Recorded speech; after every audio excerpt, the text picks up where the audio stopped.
Hello viewers, আজকে আপনাদের সাথে শেয়ার করব কলার ডিম দিয়ে কিভাবে ঝটপট পুডিং তৈরি করা যায়। সেই পুডিংটা আপনার বাচ্চার টিফিনে বা কোনো মেহমানকে আপনারা যে কোনো সময় দিতে পারেন। এটা ঝটপট ঘরোয়া রেসিপি। এই পুডিংটা কিভাবে তৈরি করতে হয় সেটা আপনাদের সাথে শেয়ার করব দর্শক। তো চলুন দর্শক, আমরা দেখে নিই কীভাবে পুডিংটা তৈরি করতে কী কী উপকরণ লাগে এবং কিভাবে তৈরি করা যায়। আমি প্রথমে একটা বোল নিয়েছি, বলে 3টা কলা আমি ছুলিয়ে নিয়েছি, নিয়ে আস্তায় রেখে দিয়েছি। এরপর আমি এখানে ডিম ভেঙে দিব, যেহেতু এটা ডিম দিয়ে কলা দিয়ে পুডিং। এখানে ডিম ভেঙে দিব দর্শক।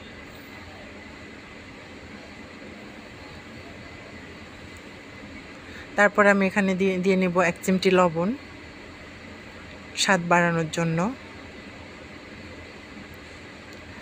তারপরে দিয়ে নিব দর্শক এখানে স্বাদ মতো চিনি, অর্থাৎ যে পরিমাণে চিনি খেতে আপনারা পছন্দ করেন, মিষ্টি কম বা বেশি, সে পরিমাণে চিনি আপনারা ইউজ করবেন। এই পুডিংয়ে সমস্যা নেই।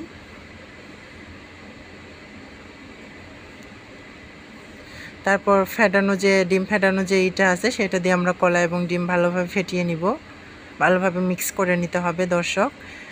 হাত দিয়ে মাখানোর থেকে এটা দিয়ে মাখালেই বেটার হবে। এই পুডিংটা কিন্তু আপনার বাচ্চার টিফিনের সময় যে কোনো সময় 10 মিনিটে এটা তৈরি করা যায় দর্শক, ঝামেলা ছাড়াই। ঘরোয়া এই পুডিংটি আমি আশা করব আপনারা অবশ্যই সবাই ট্রাই করবেন, খুব ভালো লাগবে। ভালোভাবে মিহি করে কলা এবং ডিম, লবণ, চিনি সব একত্রে সুন্দর করে মিশিয়ে মেখে নিতে হবে। যতক্ষণ পুডিংটা মিহি না হচ্ছে ততক্ষণ কিন্তু এটাকে মাখতে হবে, নাড়াচাড়া করতে হবে।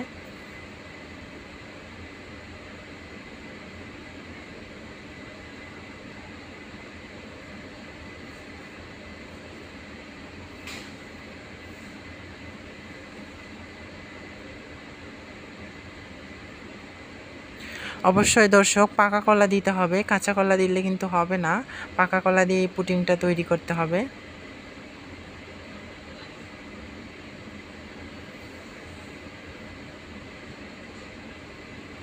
আপনারা হয়তো ভাবছেন যে কলা দিয়ে ডিম দিয়ে কীভাবে এই পুডিংটা তৈরি করলো, নিশ্চয়ই এটা খেতে ভালো হবে না দর্শক। আসলে মজাদার সুস্বাদু একটি রেসিপি, আপনারা বাসায় ট্রাই করলে বুঝতে পারবেন যে এই রেসিপিটা কেমন। আসলে অনেক সুন্দর একটি টেস্টি রেসিপি দর্শক। এরপর আমি এখানে গুঁড়া আটা অ্যাড করে দিব, দিয়ে সুন্দর করে মাখিয়ে নিতে হবে।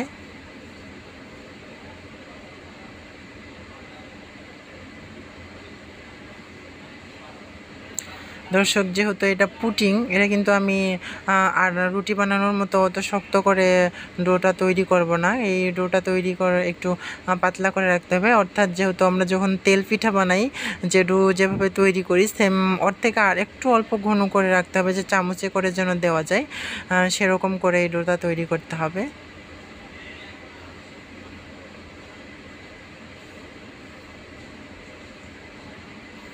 সুন্দরভাবে মিশিয়ে নিতে হবে সবগুলো একসাথে, তবেই পুডিংটা অনেক স্বাদ হবে খেতে।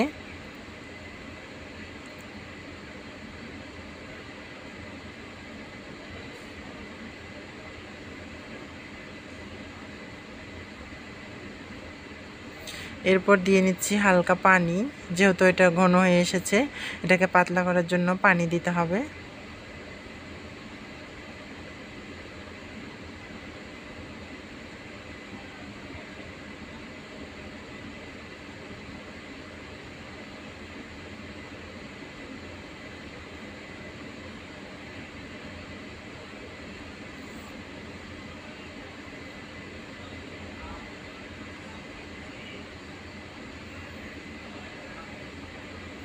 কিছুক্ষণ পর পর নাড়া দিতে হবে, তাহলে পুডিংটি অনেক সুন্দরভাবে পিঠা বানানোর জন্য উপকরণ হয়ে যাবে।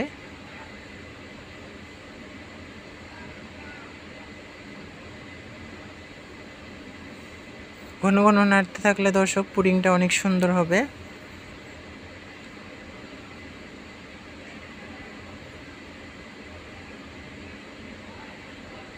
আমার ডোটা পুডিং বানানোর জন্য তৈরি হয়ে গেছে। এবার আমি চলে যাব পুডিং বানাতে, অর্থাৎ ভাজতে। আমি কড়াইয়ে তেল দিয়ে নিব, এটা ডুবো তেলে ভাজতে হবে অবশ্যই।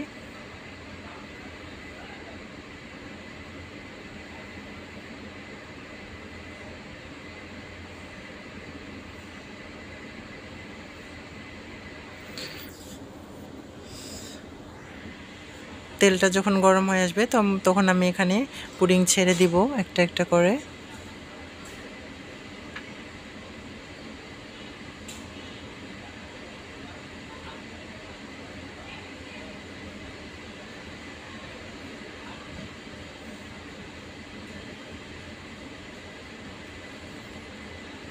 এক চামচ পরিমাণ পুডিং এখানে দিয়ে দিব।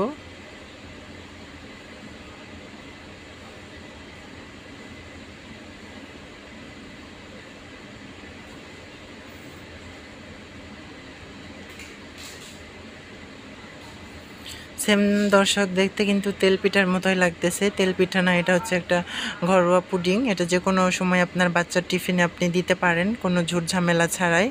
ঝটপট একটি রেসিপি।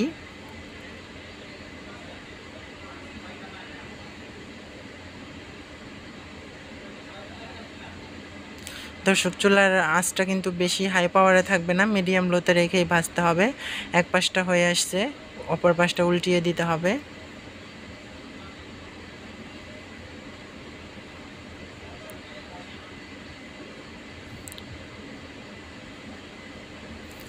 বাদামি কালার করে পুডিংগুলো ভাজতে হবে, বেশি লালচে করব না।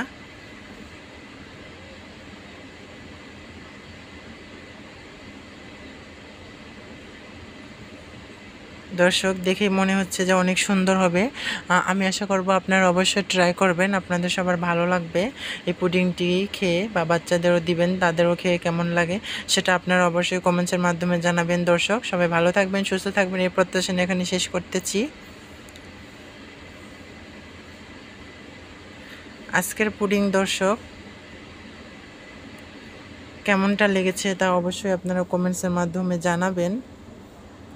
আমরা কিন্তু কমেন্ট চেক করব দর্শক, চেক করে দেখব যে না আসলে দর্শক আমাদের ভিডিওগুলো কেমন পছন্দ করে।